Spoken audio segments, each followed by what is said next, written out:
ஏயா ஆ இது யார் வீடியா? மா நீயும் அவ்வளவு சும்மா வீட்டுல சண்டை போட்டுக்கிட்டே இருக்கீங்க. நான் ஒண்ணுமே பேசலடா, உன் பொண்டாட்டி தாண்டா என்ன திட்டுறா. எனக்கு புரியுதுமா, அவளுக்கு என்னத்தன்னு சொல்லி புரிய வைக்கிறது. என் ஃப்ரெண்டோட ஒய்ஃப் இங்க தனியா தான் இருக்காங்க.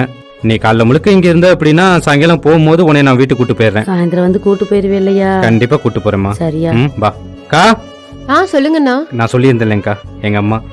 சரி சரி. சரிம்மா நீ இங்க இரு. சாயந்தரம் வந்து கூட்டு போயிரியா? சரிம்மா வந்து கூட்டு போயிடுமா. உள்ள வாங்கம்மா. இந்தாங்கம்மா. சரிதா. ரேஷ்மா வாடி. எப்படி இருக்க? நல்லா இருக்கேன்டி. இது எங்க வைக்கமா? உள்ள கொண்டு வைங்க. ஏய் யார் எதுவும் சொந்தக்காரங்களா? அது வீட்டு வேலைக்கு ஆள் கேட்டு இருந்தோம், அதுக்காக வந்திருக்கு. சரி வா உள்ள போலாம். ஏமா வீடெல்லாம் கிளீனா மாப் போட்டு தலைவலிக்குது, கொஞ்சம் காஃபி போடு. இன்னும் மச மச நின்று இருக்கு, போய் வேலையை பாரு. சரிம்மா.